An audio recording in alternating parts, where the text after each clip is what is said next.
KNUS Denver. Sleep deprived and heavily caffeinated. All right, let's do this then. This is the Jeff and Bill Show. I don't agree with that. They don't always agree, but hey, at least they have coffee. Coffee. And each other. I love you, man.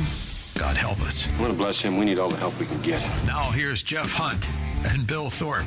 The Jeff 7 and a.m. Bill in the Show Mile High City on on News Talk Monday, 710 September 8th, KNUS. 2025. Good morning, Denver, Colorado. You've tuned in to the Jeff and Bill Show. News Talk 710 KNUS. I'm your co-host, Jeff Hunt, along with Bill Thorpe, bringing you the freshest news and hottest takes from the right, left, and center. Be sure to follow me on X at Jeff Hunt for the more unfiltered takes. Whether you're sipping coffee in Arvada, commuting through Lakewood, or starting your day in Thornton, we're here to ignite debate on the issues that matter to the Denver metro area and all of Colorado. Let's dive into today's gut-wrenching story, the tragic killing of Irina Zarutska, a 23-year-old Ukrainian refugee stabbed to death on a Charlotte light rail. If you saw the videos, terrible. Irina had fled war-torn Ukraine for a better life in America, only to be murdered by a career criminal with a rap sheet dating back to 2011. DeCarlos Brown Jr., a homeless man with a history of robbery, larceny, and misuse of 911, allegedly stabbed Irina 3 times in the neck in an unprovoked attack on August 22nd, 2025. Guys, this is what happens when soft on crime policies let repeat offenders roam free.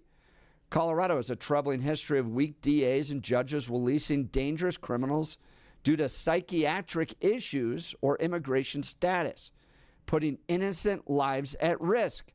Take Solomon Galligan, registered sex offender in Aurora, who attempted to kidnap a kid at a playground in April of 2024. Charges were dropped in April of 2025 after he was found incompetent, marking the 5th time his cases were dismissed on mental health grounds. We brought this up. Billy and I had brought this up back in April when Channel 7 here in Denver started to expose this law that we have here in Colorado that if a judge deems you mentally incompetent and there's not enough beds to hold you, guess what happens to you? You get released. And in some cases, some of these guys have committed vehicular manslaughter, homicide.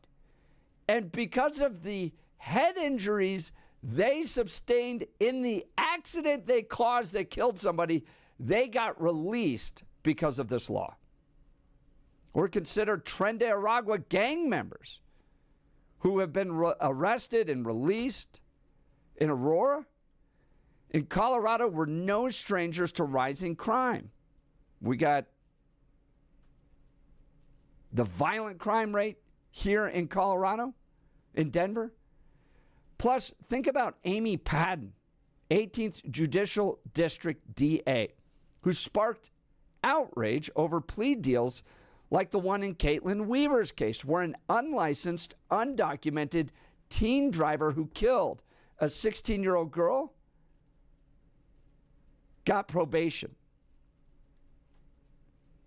Remember that? And then, of course, Trump's ICE department swept in and got him out here. But the woke crowd's push for leniency is costing lives, and repeat offenders released time and time again, despite clear red flags, are getting pushed back out onto the street, and innocent people are dying. It's time to turn this around. We're going to talk about this hour. Want to hear from you. Give us a call, 303-696-1971, or text us on the Dan Capitalist Law text line, 720-819-5115. Now it's time for News and Comment with Blake Olson.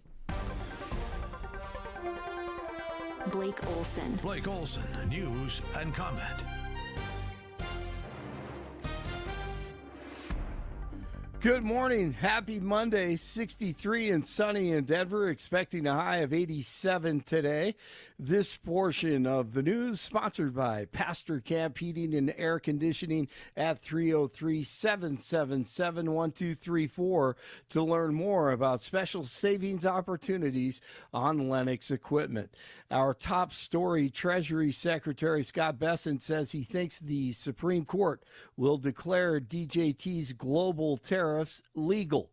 But if it doesn't, he told NBC that the Treasury could have to hand out massive refunds. A paddleboarder is presumed dead after they were reported missing in Horsetooth Reservoir, just west of Fort Collins, of course. The paddleboarder was not wearing a life jacket. After thorough search efforts, the incident is now in recovery mission. Satanka Cove and its surrounding areas will remain closed until further notice. South Korea's foreign minister will be in the U.S. today to help bring home some 300 Korean workers arrested last week working illegally at a Georgia Hyundai plant. The plan so far is to fly the workers mostly employed by subcontractors home on chartered flights. DJT doubling down on his vow to clean up Chicago. His comments follow weekend protests against his repeated threats to send federal troops, including a social media post warning Chicago is about to find out why it's called the Department of War. There were, I think, 18 shootings in the teens over the weekend. I think 5 people died in Chicago. Here's DJT. We could solve Chicago very quickly, but we're going to make a decision as to where we go over the next day or two. When you look at what happened to D.C. in a short period of time, honestly, it's amazing. Over a period of 12 days, in other words, on the 12th day, we had the crime just about solved. And right now, people are walking out. They're going out right now to restaurants all over D.C., whereas if you go back a year ago or 6 months ago, nobody was going out. Nobody. We did it in 12 days. Now it's better than it was in 12 days. We'll make it even better, and then we're also going to clean it up. We're going to clean up the city. We're going to make some great improvements to the roads, to the medians, you know. Yeah, that's great stuff. Trump also said he's considering deploying troops to New Orleans, as we've talked about before, while Homeland Security confirms federal immigration raids are already underway in Boston. A boy has died after a house party shooting in Denver. The shooting in the 1100 block of North Syracuse Street was reported on social media early Saturday morning. Investigators say the boy was shot in a parking lot outside the party and died after he was taken to the hospital. No arrests have been announced. Police investigating a hit-and-run death in Denver's Lincoln Park neighborhood. Officers were called to the area of West 14th Ave and Lipan early Saturday morning. The initial report said there was a shooting, but investigators discovered that the person killed was hit by a vehicle. No information about the suspect vehicle has been announced. Hey, it doesn't matter how you do it. Once again, 1:47 to go in the game on Sunday. Titans at the Broncos at Mile High. Here comes the blitz. Cam Ward hit as he throws. That ball is loose. They're going to let it play through. It's Denver football no matter what. And the Broncos defense comes up yet again to help win the game in week 1. They were outstanding. Can you imagine that if it was a flag football game? Oh, and he pulls the flag. People love sacks. They love tackles. They love hard hits. Doesn't matter. Once again, if it was pretty or not, the Broncos are 1-0, and they kicked off the season with the victory. Bo Nix, 25 of 40, 176 yards, 1 touchdown, 2 interceptions. He did fumble the ball once. R.J. Harvey, the running back, 70 yards. Dobbins, 63 yards. Cortland Sutton looked good, 6 catches and a TD, but the defense was just outstanding. I think they were 2 of something on third down. I think they had 2 first downs in the second half. So they were outstanding. Sean Payton, head coach, and the Ravens, they were leading the Bills by 15 halfway through the fourth quarter, and then everything unraveled in Buffalo, and the Bills come back following 2 turnovers. Former Broncos kicker Matt Prater with a winning 32-yarder. He was actually on the practice squad a day before, but he gets the winner. But this is what started it all, really. Mitchell-Payton, first-year player, I should say, is the man protecting, and Henry lost the football. And the Bills are down there. And they have it. Derrick Henry was just dominating that game, and they end up losing it 41-40. Buffalo now 1-0 to start the season. Aaron Rodgers, he looked impressive with his new team, Pittsburgh. The Steelers beat the Jets, and Micah Parsons, after the trade from Dallas to the Packers over the Lions. Lions, as Mark Crowley said to me or texted, they did not look prepared at all. Boy, he's right there. All right, 60 in Boulder, 61 in Littleton, 63 in Denver. Jeff and Billy continue on this Monday morning. Blake Olson, News Talk 710 KNUS. The Denver forecast on this early Monday, just a few passing clouds this morning, temperatures in the mid-50s by daybreak. Then for the rest of your Monday, mostly sunny and summery, highs around 85, lows down to 60 tonight. Tuesday, Wednesday, and Thursday, lots of sunshine and dry with highs in the upper 80s. Weather brought to you by L&L Heating and Air Conditioning. For quick, trustworthy, and dependable service, call L&L Heating and Air Conditioning at 720-851-1691. Visit them online at bestdenverhvac.com. That's bestdenverhvac.com. You'll be comfortable with L&L. I'm day weather meteorologist Patrice Sutter in the 710 KNUS Weather Center.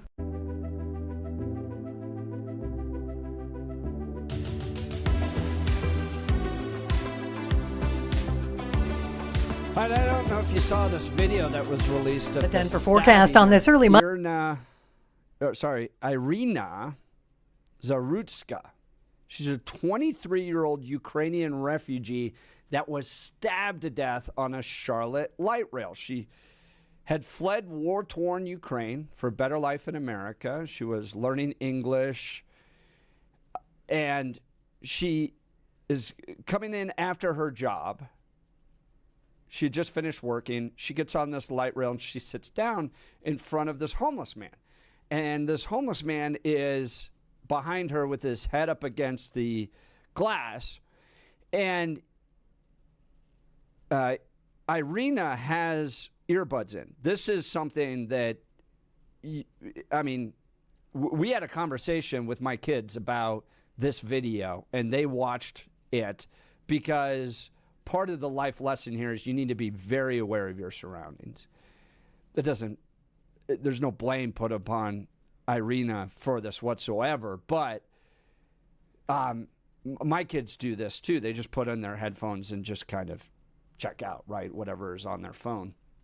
And you need to be aware of what's going on around you. Well, she's got both headphones in. She sits down. She's scrolling on her phone. And this guy, DeCarlos Brown Jr., homeless man, riding the light rail in Charlotte, did not pay, by the way, for his ticket. He was on there illegally already without paying for the ticket. Pulls out a pocket knife, and the only video I know that's been released pauses when he's about to stab her. I don't think the actual stabbing's been released, but he allegedly stabs her 3 times with a pocket knife right in the neck. Kills her there on the train, then gets up and walks out, and the video starts again, and you see the blood just dripping down. According to reports, there were no security on that train, that this was completely unprovoked. There was no connection between her and him whatsoever, that this man, DeCarlos Brown Jr., struggles with schizophrenia and mental health issues, has a history of robbery, larceny, misuse of 911, and even assault. And he had been released a number of times by these kind of progressive DAs and judges, in part because of the same thing we deal with here in Colorado, that we have a law that if there's not enough beds in the psychiatric ward, even if you've committed a violent crime or attempted kidnapping, like in the case of Solomon Galligan here in Colorado, you get released back out into the public. And this is heartbreaking. There's so many angles to this. One is the lack of media attention. That outside of conservative media, you're not seeing mainstream media cover this thing at all. And is that because it doesn't fit the narrative? If this was a white man that killed a black woman, for instance, it would be all over the media. Think Daniel Penny, who killed a black man on the train, right? All over, hundreds of media coverage immediately. But in this case, the big names, ABC, CBS, NBC, Associated Press, New York Times, haven't covered this thing at all. It's really only been relegated to conservative media. So is there an agenda? Is this exposing the mainstream media for the agenda that they constantly want to push about a racialized nation and all the problems that are out there regarding that? Here you have a guy that had been let out multiple times that shouldn't have been on that train, that America, our society, failed this young woman. She fled a war-torn country, was looking for something better, and was murdered in cold blood in this country. And that guy should have never been there. Did we fail Irina in this country? Lots to talk about. Bill, I'm assuming you probably saw the video on this. Yeah, saw the video. Terrible. Oh, it's awful. And unsurprisingly, I don't agree with your idea that the liberal sphere is necessarily ignoring it. I've seen it made the rounds on numerous outlets that you would consider both mainstream left and also right. I saw it all over the place. I don't think it's necessarily concentrated in one place or the other, but how it was reported was interesting as far as to look at how headlines were written one way or another. Yeah, it's absolutely tragic. The issue being, do we have a solution for this? Because I would say that this guy's not going to get any better if we just put him necessarily in prison. I don't think that he is going to. So if that's true, that he won't get better or get the help that he needs inside of a prison scenario, then does that mean we are just assuming we are going to incarcerate him for the rest of his life? And isn't that some of the arguments about we shouldn't have life in prison versus the death penalty because of all the money we spend keeping these people alive for the rest of their life? So if I just submit that I don't think prison is the place in which after he emerges from prison, he's going to be in a better mental health state then than he would be now. That's what I'm getting at. I'm not saying that prison may not be appropriate. I'm just saying if we expect him to not be as mentally ill at the end of that, I disagree that's the choice, and that will get us to the goal that we want. If we want to look at the idea of starting to institutionalize people, then we got to talk about it. Talk about what that institutionalization looks like. Again, and what is the spend? Where does that go? What are the processes and procedures? I agree that we do not have enough beds for people in mental health crises in Colorado. We see that all the time down in Pueblo. They all the time tell us that they are full. Now, I think that in most situations, and this is where I believe the government gets things wrong based on not understanding business and supply and demand, there seems to be a demand, whatever that is, for additional beds for people that are suffering from mental illness. There seems to be, because the one state facility we have seems to be full all the time. So it would, by logic, we have more of a demand or more of a supply of the people that need the help. Either way, there is a reason to have more of a facility. Now, The problem I have is, what is that process and procedure? If we talk about the idea of what I hear is all the time, we have a mental health crisis. And then nothing, just like that. I don't hear anybody come up with any plans, processes, procedures, or even ideation about how to deal with it. Think about recently when we had the school shooting in Minnesota. We heard a lot about mental health, and the people's plans and processes for that were nothing. I'm afraid that we use mental health in some cases like this as a catch-all so that we as a society don't have to do anything about it. I believe that we feel by acknowledging it, we then are allowed to move on and ignore it and the impacts and everything else in the society. That's my feeling. I see it a bit differently. I think we have DAs and you have judges, and we see this here in the 18th Judicial District, which is Arapahoe County, with Amy Padden, right? And she's facing a recall effort now. And Amy ran on, and you can go to her website, look up, she's actually taking it down now because it's not helping her cause.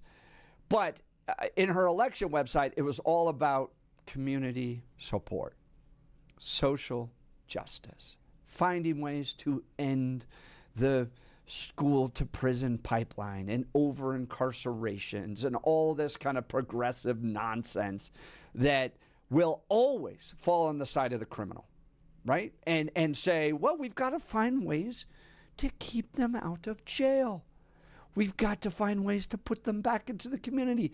And they're dangerous people who should be locked up. Another example is this law in Colorado that if there aren't enough beds, the judge is required to release them, not find a way to put them in jail.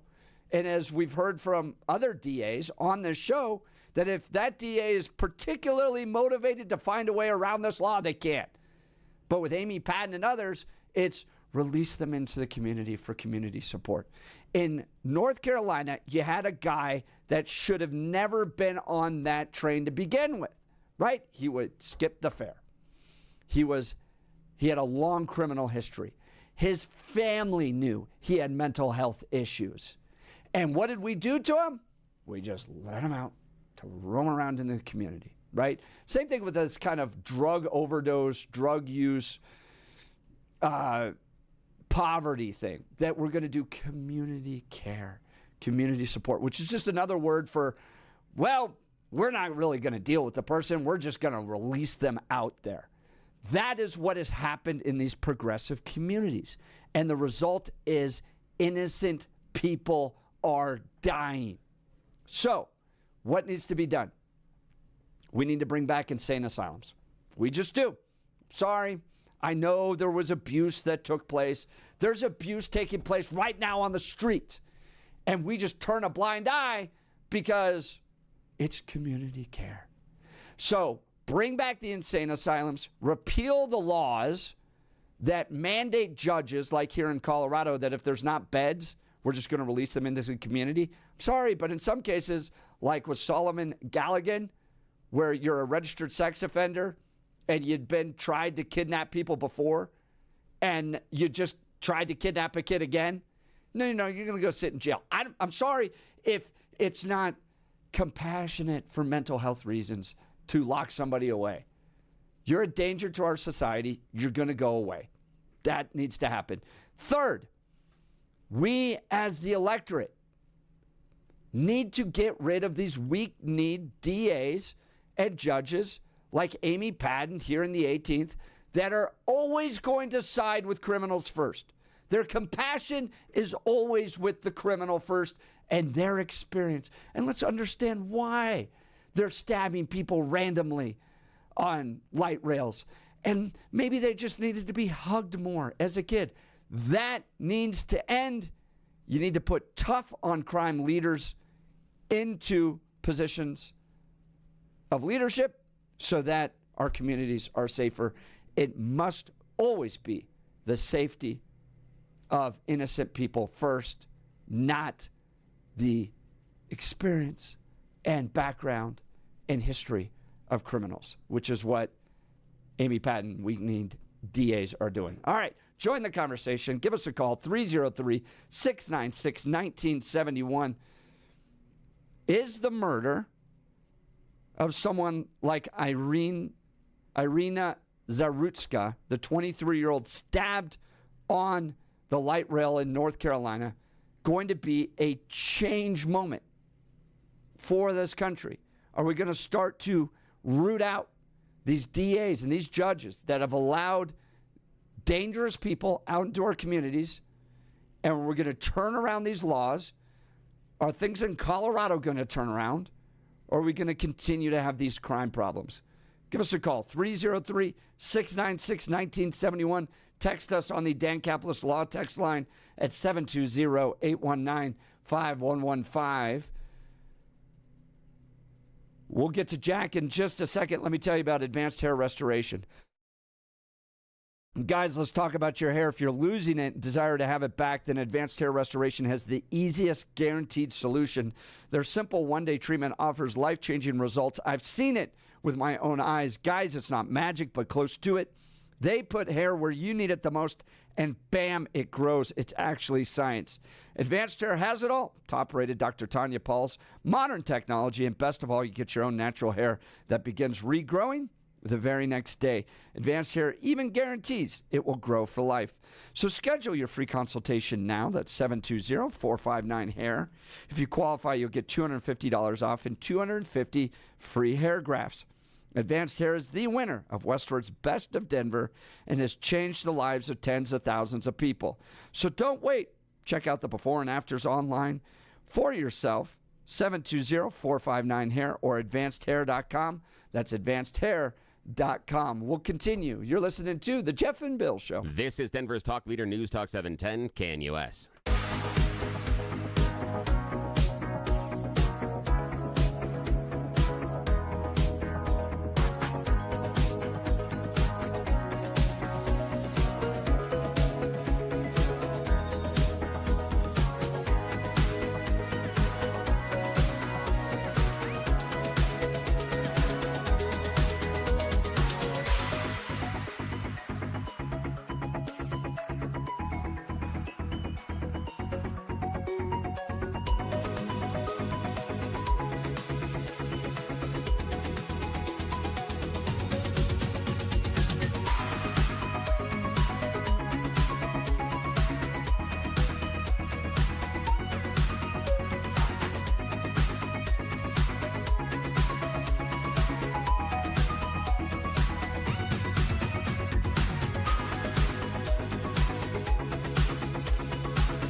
Welcome back to the Jeff and Bill Show. We're talking about the killing of Irina Zarutska. This is the 23-year-old woman born in Kiev, Ukraine, fled the war that's taking place, moved to North Carolina, was killed, stabbed in the neck 3 times.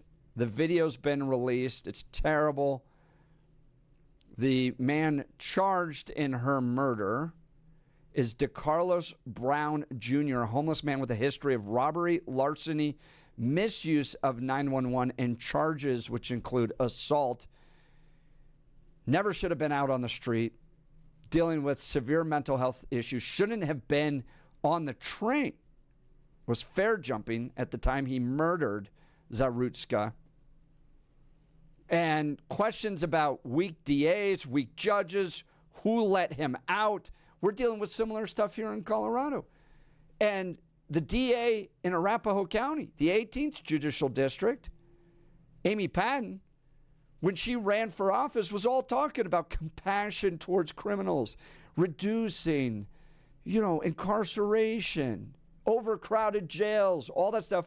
And you've had similar cases where she's let illegal immigrants that plowed their cars right into young women coming home from work out on probation. Solomon Galligan, a registered sex offender who tried to kidnap a child, had charges dropped because of mental incompetence.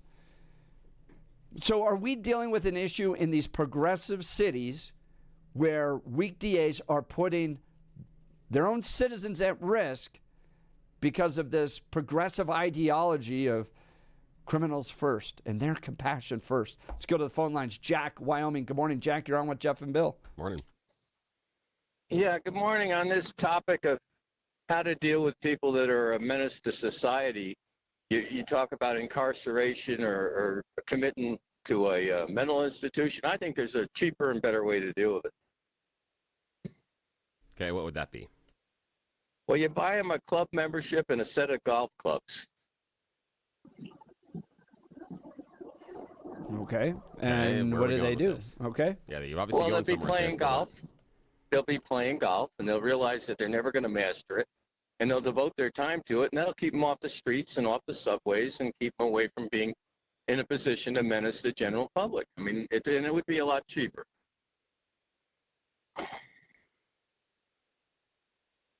All right. Okay. Thanks. Thanks. All right, Jack. I guess, Okay. I think he was one. making the connection that maybe it becomes one of those hobbies that you just devote all your time to and stuff Yeah. like that. But I mean, obviously, if you give them golf clubs, they're not going to play golf with them. Yeah, They would I don't probably know. sell them to get the drugs that they might be addicted to. My guess is that Solomon Galligan had another hobby. That was, again, to kill kids.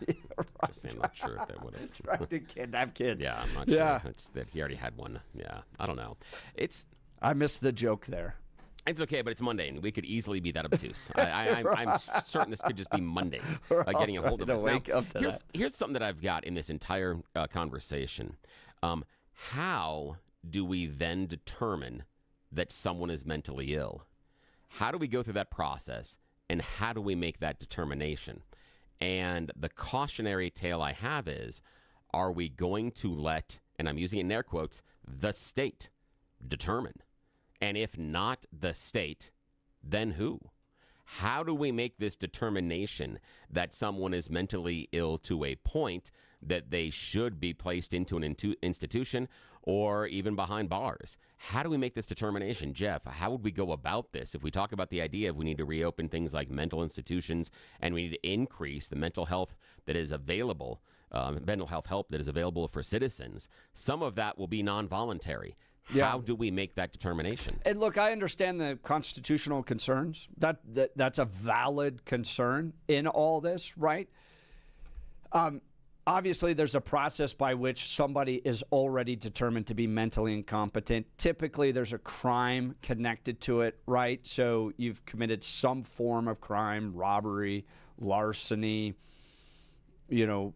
assault, and the state is trying to determine where to put you, whether or not to be incarcerated or if there's a mental health issue. So there's an evaluation that takes place, and it's typically connected to a crime. But what you have right now around both drug use, homelessness, and crime is a willingness to allow the community to care for them. And when I say community care, you see it when they're allowing people to live drug addicted in the streets in tents, because obviously no one is providing any type of care for them. We've just released them under this umbrella of community care, and then the result is your 16-year-old daughter that's driving home from work gets T-boned by an illegal immigrant and dies out there in the middle of the street.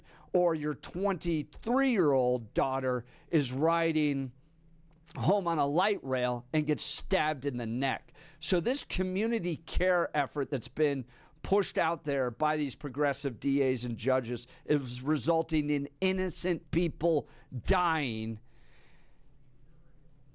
Few things need to be addressed here. One, the law that allows them to be released simply because there's not enough beds. It may not sound nice and compassionate, but I'm sorry, you're going to need to go to prison. The safety of innocent people is more important. Number two, we as the electorate got to stop electing these DAs. If they put stuff out there like reducing overcrowding or compassionate justice or social justice, those are all red flags for, they're always going to put the priorities of these criminals ahead of the citizens that they serve. Always will. And it should be a red flag that they should be released.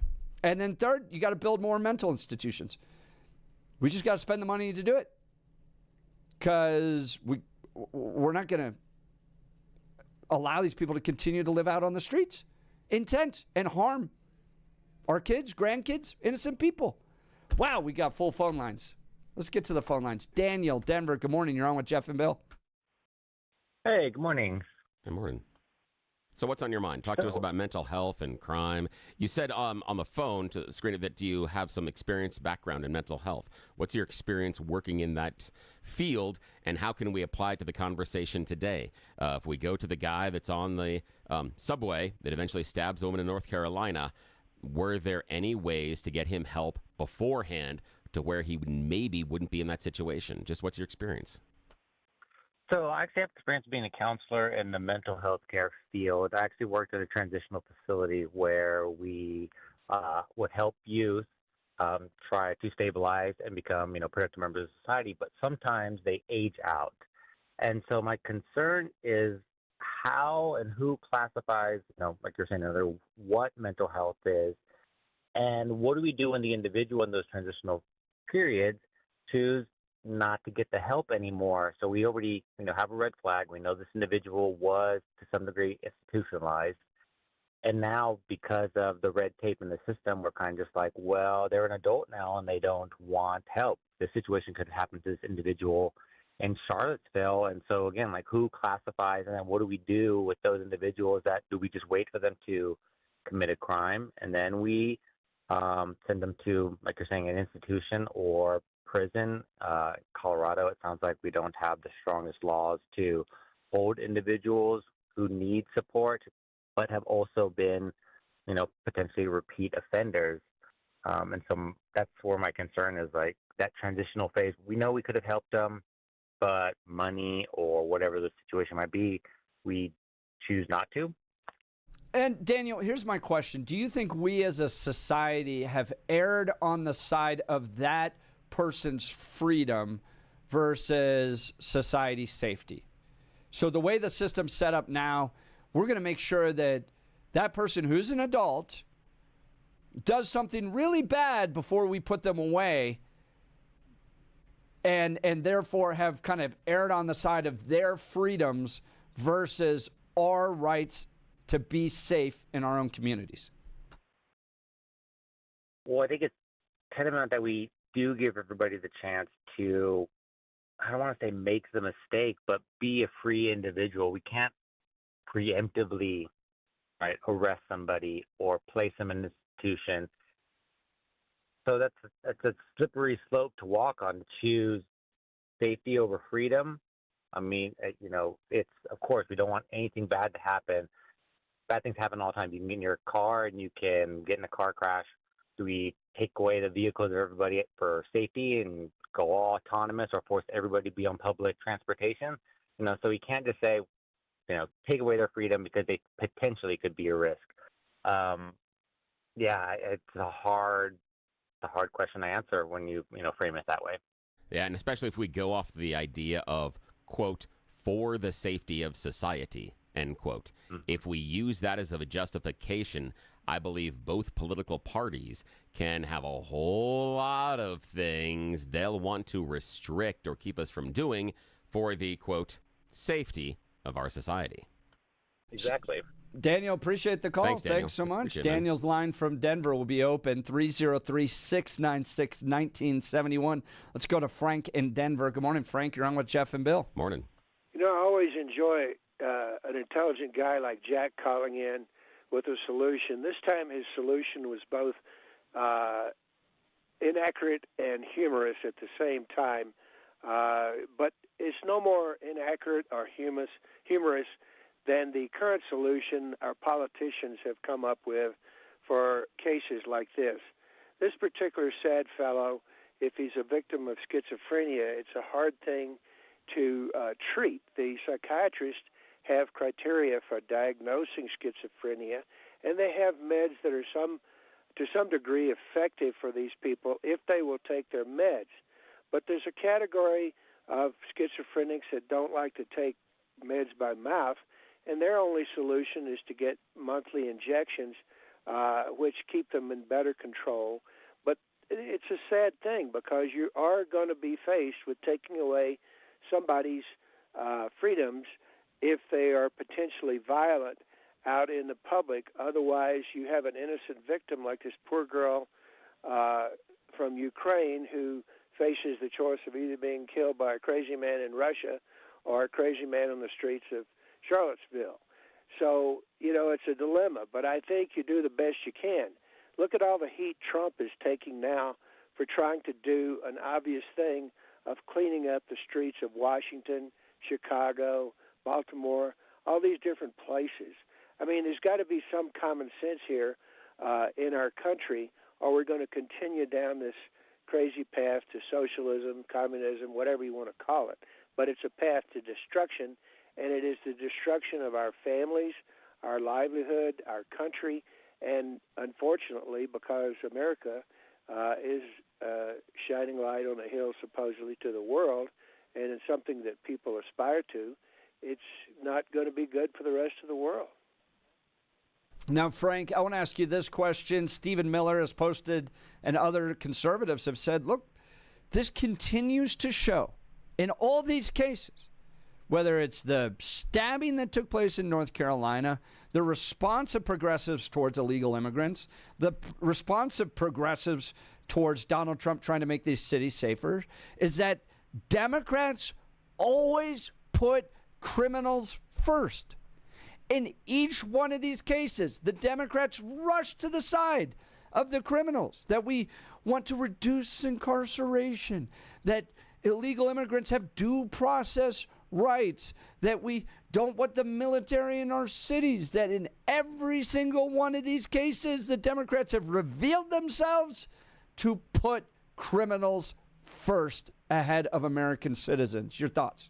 I think it comes down to, in that particular case and in so many other cases, the contrast between overblown empathy / sympathy versus common sense.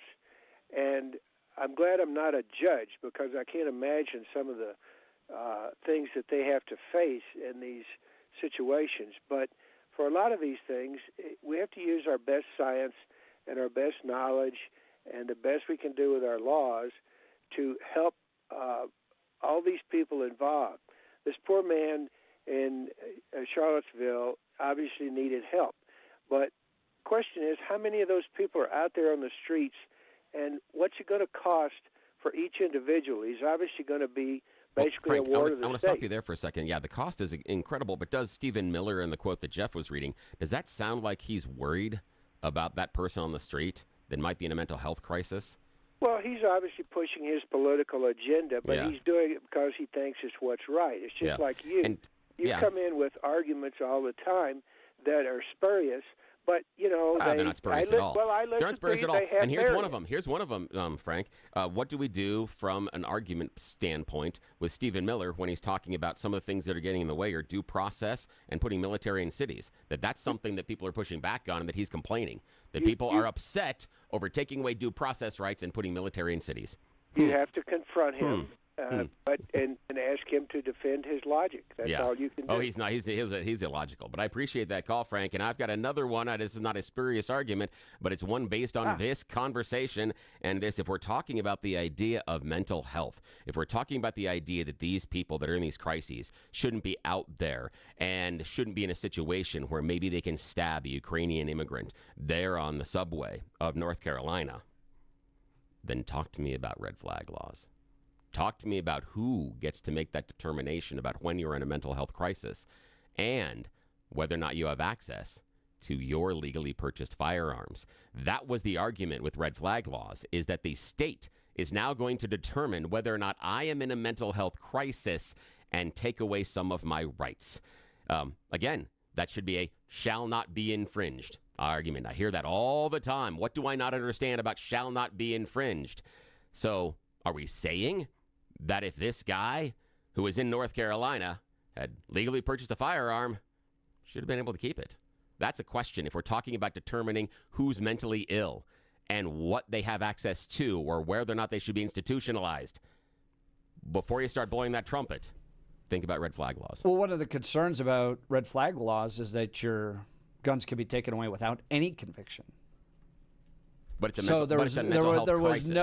There was no actual judicial procedure there. In this case, you have a guy that had been arrested multiple times on lots of different reasons, and was able to kill somebody without a gun, with a knife. So I'm not sure how red flag laws directly apply. No, the issue is the idea of mental health incapacity. Being mentally ill is not a crime, so you wouldn't be found criminally liable necessarily of being mentally ill. And so you could be institutionalized. This gentleman that had done the stabbing could have been determined to be mentally ill and had been institutionalized beforehand. The question I'm coming to is, who is allowed to determine whether or not you're mentally ill? And if it is the state, then explain to me why the state also couldn't determine you're mentally ill, at least having a crisis, and then execute red flag laws. If the state is the one making the determination, convince me I'm wrong. Join the conversation, 303-696-1971, or text us on the Dan Caplis Law text line at 720-819-5115. You're listening to The Jeff and Bill Show. This is Denver's Talk Leader News Talk 710 KNUS.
KNUS. Welcome back to Jeff and Bill.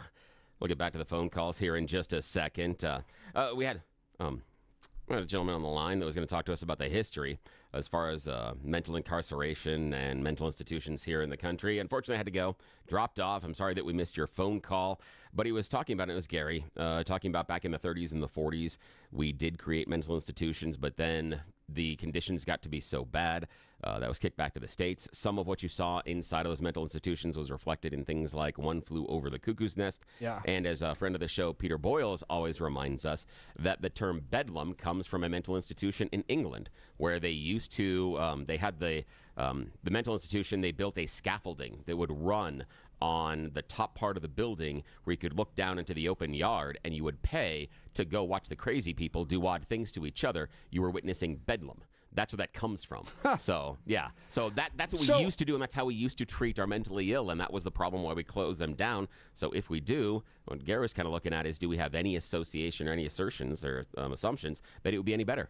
Would it be any better? Oh, yeah, it would be better because right now you have no way to measure the abuse, right? If two mentally ill people are harming each other on the street, how do you measure that? And I've seen some videos of ministry people that, like, bro, to be a homeless woman. Oh, it's awful. It's one of the worst things in the world. Is horrible. Oh, yeah. I mean, it is, they're sexually assaulted on a regular basis. Yeah. And we don't measure it. No. We have no idea it's happening. And so this notion of community care, whether it's mental health or drug addiction, I think there's a lot of overlap on that. It's just a way to pass it off. And we're not going to end the lives of people that are mentally ill. We're not going to, kill them to not deal with them. So we have to. We can, though. I mean, the thing is, since in the past, some of our treatments and some of our interactions with them have led to their deaths. And again, this is not mentally hell as far as incarceration, but I hate to bring it up again, Elijah McClain. Elijah McClain did have some mental issues. And he died, but that wasn't like it wasn't systemic. We're not. This isn't 1945 Germany where we're ushering people into camps. The idea about what happens and how we treat those. And again, if we're just going to determine through the work of the state that now you're mentally ill, that's the big question I have: is who gets to choose? Who gets to choose? It's no longer the individual seeking mental health; that it is now an outside organization or body. And I understand that concern, but we already do that. We already do that. There's an analysis, and you walk through a checklist, and people sit down and evaluate you. Yeah, and usually it's after a crime or something else, and that's the thing. Right. And I don't think that changes. We're not just going to randomly evaluate everybody and determine if they're crazy. But if you are committing a crime like these guys are, and we continue to let them out, it's going to be the people that pay the price. You're listening to The Jeff and Bill Show. This is KNUS.